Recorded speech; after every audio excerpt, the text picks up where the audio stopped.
Hello and welcome to yet another edition of Let's Talk on DNT Work. My name is Oluja Kemosaku, and the topic for today is the intersection of faith and violence.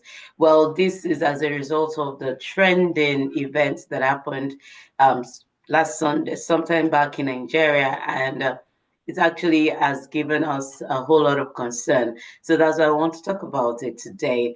Well, I have with me my very special guest, Mrs. Modupeola Olatunde. She is a counselor and a coach. She's here to help us discuss this topic. So please stay tuned and enjoy the program. But before then, again, I'd like to remind you to please subscribe to our YouTube channel, follow us on all of our social media platforms, and enjoy this ride with us. Thank you so much, Ma, for always coming. It's a great privilege to have you again. My pleasure. I feel humbled. Thanks for always having me. I really appreciate it too. Thank you. Yes. So based on Timile's and Salome's case, now we know that the headlines started with gospel singer, killed somebody and removed her head, and then the word now skipped me, dismembered her and all of that. The fact that word gospel artist caught people's attention, and it brought about people saying different things and all of that. But how do you think faith and violence intersect when it's using this scenario? I really want to appreciate you for the question, because the question is right on time, and I think it's about a very important one. Well, the relationship between faith and violence is complex and multifaceted. It can be argued that faith in its purest form promotes peace, love, and compassion. Faith promotes peace, love, and compassion. So brutality is not in faith in any way. Being wicked is not part of faith in any way. Many religious texts emphasize the importance of non-violence and forgiveness. However, throughout history, there have been instances where faith has been used to justify violence. Talking about different religions now, I'm sure viewers will understand where I'm coming from and where I'm going to. Some extremists interpret religious texts in a way that supports their violent acts. Some. But let's narrow it down to the gospel singer we are talking about now. Christianity does not support violence. Whoever came up with that story and decided to tag him along with gospel singer, a man beheaded his girlfriend could be used. A young guy beheaded his girlfriend could be used. I don't know why it had to be tagged along as a gospel singer beheaded his head. But Christianity that he claims he is practicing does not support violence in any form. When misinterpreted or manipulated, it can be used, I'm laying emphasis on that, to justify violence. And in his case, if you watch his video, in his case, you saying because your girlfriend was cheating on you, you caught her sex chatting someone else, does that justify that act? Does that justify that act? Is there anywhere in the Bible, though? Well, Jeremiah, somewhere in Jeremiah, I'm trying to remember or pick the verse. In Jeremiah 17:9 says, the heart of man is desperately wicked. It's not a Bible class, I'm sorry. But then there is nowhere in the Bible that supports that violence should be judgment against any act or any wrongdoing. Thank you. Okay.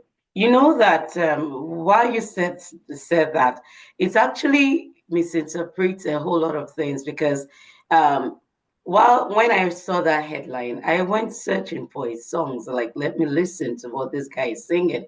But I never found Messages. any. I really did not find any of his songs. And I was wondering, okay, but what I saw was the logo, I mean, the flyer, the artwork for the song, of which I didn't see. So if he actually was singing, you should see something that was even if when he was still in the gospel arena. But if not, there is really nothing that should have justified. That should have made them, put that together. And the event that happened afterwards indeed expressed the fact that this guy was way out of the faith. We You're never speaking my know mind. how. Yes. So now, what are some warning signs of potential violence in relationships? Aside from this guy, some other ones, like there was a trending video of a lady, we took it, that took her life because she wasn't well treated in a marriage. She mentioned some things, and honestly, I busted into tears. My gender, why are we doing this to ourselves? One, the very first one we must watch out for is aggressive anger. When you have a partner that cannot control himself when he's angry, it is very dangerous. It is very, very dangerous. And now talking about young, do I call them teenagers, guy and lady that are dating? Once you have your partner getting angry unnecessarily and is not able to control himself when he's angry, very dangerous. A partner that is extremely possessive. Extremely possessive. Yes, I'm your girlfriend, I'm your wife, but you don't own me. I had a life before we met. My life must not be put to an end because I'm meeting you, because I know you. You tell me, no, don't go out. I don't want you to mingle with us. No, I'm not your slave. We're supposed to be partners in progress. So you're not supposed to engage me. I'm not supposed to be your slave. When your partner is over possessive, another one is excessive jealousy. When your partner sees you with someone else, with a man, and it's like, what are you doing with him? Those are dangerous signs. Another one is verbal abuse. When every time your partner is saying things that are not what is with you. I love being praised. I was still holding my husband yesterday that come. You just be passing beside me without saying anything. Say something beautiful to me. Say something. Call me one. Just say something. And he looked at me and he smiled. And if your partner is the type that, look at her, you are worthless, you are useless. If that is all you hear, those are dangerous signs.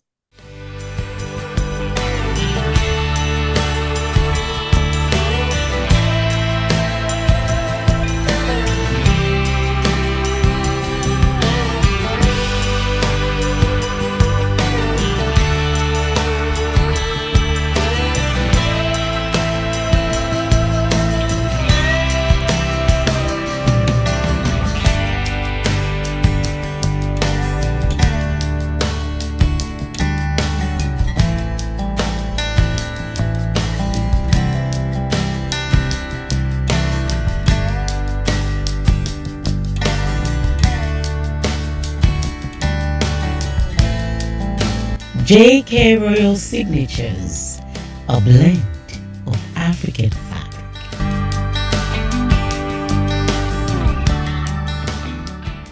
All right. So having listened to the guy you sent me, you actually shared the video with me too, and I saw it on Channels TV where the guy was asked if he regretted killing the lady, and he said And he no. said no. You could see the affirmation, the look, the sternness, like he doesn't even care.